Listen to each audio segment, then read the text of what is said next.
Breaking news చూస్తున్నాం. ఇరాన్పై దాడికి America కూడా దిగడంతో పశ్చిమాసియాలో ఉద్రిక్తతలు మరింతగా పెరిగిపోయాయి. ఈ పరిస్థితిలో Iran supreme leader Ayatollah Ali ఖమేనీకి మరింత భద్రత కల్పించినట్లుగా ప్రచారం సాగుతోంది.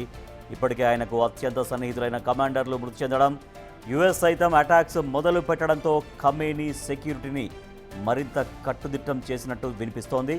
ఇలాంటి సిగ్నళ్లకు అందకుండా ఉండేలా ఆయన ఉన్న బంకర్లో ఎలక్ట్రానిక్ కమ్యూనికేషన్లు పూర్తిగా నిలిపివేసినట్లు ఇరాన్ అధికార వర్గాల్లో చర్చ జరుగుతోంది. ఇరాన్ ఇజ్రాయెల్ మధ్య మొదలైన యుద్ధం ఇప్పుడు అమెరికా ఎంట్రీతో మరింత తీవ్రమవుతోంది.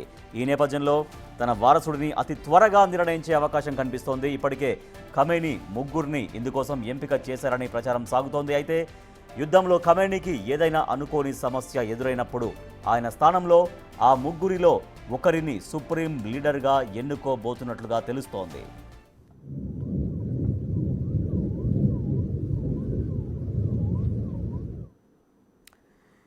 ఇక ఇరాన్ ఇజ్రాయెల్ యుద్ధం నేపథ్యంలో మరింత ఉద్రిక్త పరిస్థితులు కనబడుతున్నాయి. ఎందుకంటే ఈ యుద్ధాల్లోకి అమెరికా కూడా ఎంటర్ కావడంతో ఈ యుద్ధం ఇంకా రాబోయే రోజుల్లో ఎటువంటి టర్న్స్ తీసుకుంటుందో అన్నటువంటి ఒక ఉత్కంఠ వాతావరణం కనిపిస్తోంది.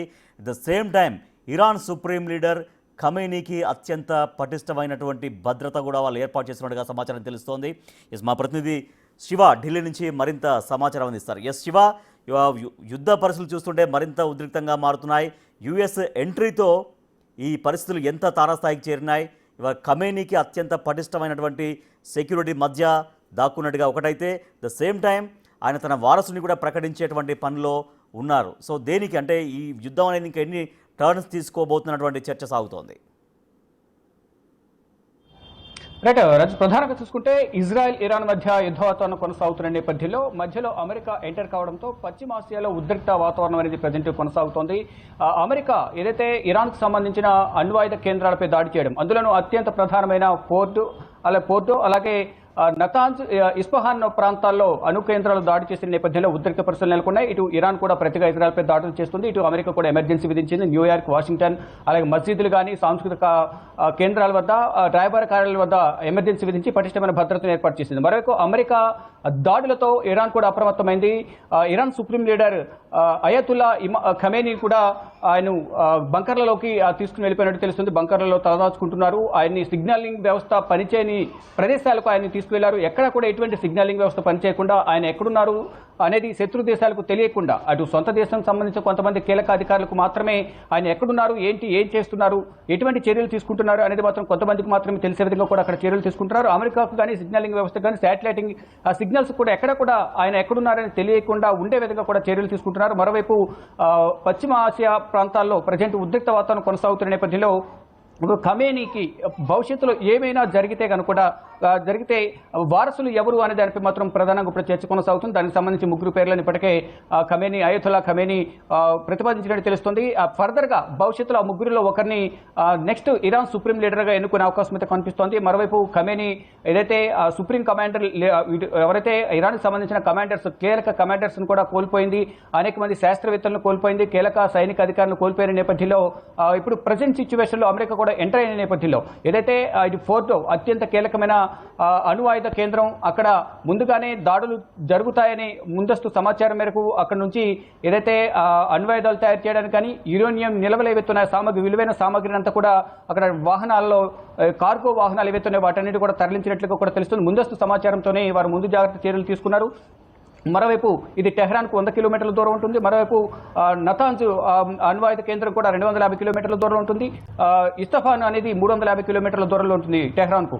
వారందరూ కూడా తగిన జాగ్రత్త తీసుకునే విధంగా కూడా, అంటే ఈ అమెరికా దాడి చేయడానికి ముందు 37 గంటల ముందు గగనతలంలో సంచరించి అక్కడే ఎయిర్లోనే ఫ్యూయల్ నింపుకుని అక్కడ దాడులు చేసినట్టు తెలుస్తుంది. మొత్తంగా చూసుకుంటే ప్రజెంట్ అమెరికాలో ఎమర్జెన్సీ కొనసాగుతుంది. మరోవైపు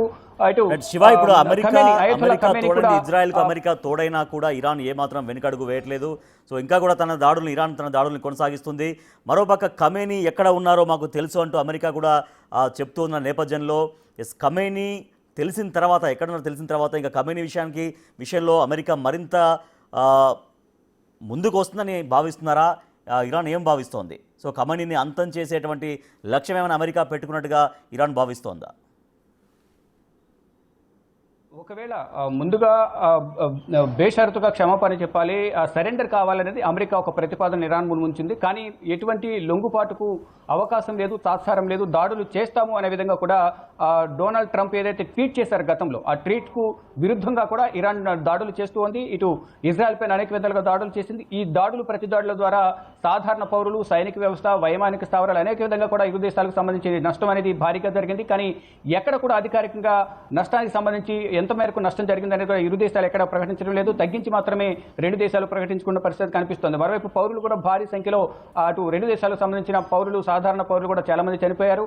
మరోవైపు ఇప్పుడు ఏదైతే వైమానిక స్థావరాలు కానీ ఇటు అణ్వాయుధ కేంద్రాలు ఏవైతే ఉన్నాయి అటువంటి వైపు కూడా వాటిపై కూడా దాడులు జరుగుతున్న నేపథ్యంలో ఆ ప్రాంతాల్లో కూడా ప్రజలు అనేక మంది చనిపోయినట్టు కూడా సమాచారం అయితే అందుతోంది. ఇక ప్రధానంగా చూసుకుంటే మీరు అన్నట్లుగా ఇరాన్ సుప్రీం లీడర్ అయతుల్లా ఖమేనీకి సంబంధించి ఆయన ఎక్కడున్నారు, ఎక్కడ తలదాచుకున్నారు, ఏంటి అనేది కూడా ప్రతి సమాచారం కూడా మా దగ్గర ఉంది. ఆయన్ని మేము చంపాలని అనుకోవడం లేదు, ఆయన ఏమీ చేయము, కానీ శాంతి చర్చలకు రావాలి, బేషరతుగా సరెండర్ కావాలి అనేది, క్షమాపణ చెప్పాలి, లొంగిపోవాలనేది కూడా ప్రధానంగా అమెరికా అధ్యక్షుడు డొనాల్డ్ ట్రంప్ చెప్తున్నారు. కానీ ఎక్కడ కూడా వెనకడుగు వేయకుండా ఇటు అణ్వాయుధ కేంద్రాలపై దాడులు చేసినప్పటికీ తిరిగి మళ్ళా ఇటు టెహ్రాన్లో మళ్ళా ఇటు ఇజ్రాయెల్కి సంబంధించిన ప్రాంతాల్లో కూడా ఎక్కువగా దాడులు జరిగాయి. అక్కడ ఇజ్రాయెల్ కూడా భారీగా నష్టపోతుంది. ప్రతిగా ఇజ్రాయెల్ కూడా దాడులు చేస్తుంది. ప్రతి దాడులతో అక్కడ ఉన్న సాధారణ ప్రజలు కానీ జనజీవనం అంతా కూడా స్తంభించిపోతుంది. ఈ నేపథ్యంలోనే ఇప్పుడు ఇటు ప్రధానంగా ఏదైతే రెండు దేశాల మధ్య జరుగుతున్న దాడుల్లో ఇజ్రాయెల్కు అమెరికా సపోర్ట్ చేస్తున్న నేపథ్యంలో ఏదైతే అణ్వాయుధ కేంద్రాలు ఉన్నాయో ఆ కేంద్రాలపై దాడి చేయడం ద్వారా ఇంకా దాడులు మరింత ఎక్కువ ఉండే అవకాశం ఉందనేది ప్రధానంగా ఇరాన్ భావిస్తుంది. దానిలో భాగంగా ఈ ఖమేనీని సురక్షిత ప్రాంతానికి తరలించినట్టుగా ఎక్కడ కూడా సిగ్నలింగ్ వ్యవస్థ అనేది పనిచేయకుండా ఉండే విధంగా అటువంటి ప్రాంతాలకు తరలించారు. కానీ ఇప్పుడు ఎక్కడున్నారు తెలుసు అంటున్న అమెరికా ఏం చేయబోతుంది అనే దానిపై మాత్రం ఉత్కంఠ కొనసాగుతుంది. అంటే మేము చంపము అనేది ప్రధానంగా అమెరికా చెప్తున్నప్పటికీ కానీ ఫర్దర్గా ఎటువంటి నిర్ణయాలు తీసుకుంటుంది అనేది కూడా చూడాల్సింది. ఒకవేళ ఫర్దర్గా భవిష్యత్తులో ఏమైనా జరిగితే ఈ అయతుల్లా ఖమేనీ వారసుడు ఎవరు అనే దానిపై మాత్రం త్వరలోనే ఒక ప్రకటన చేసే అవకాశం అయితే కనిపిస్తోంది. Right, thank you Shiva.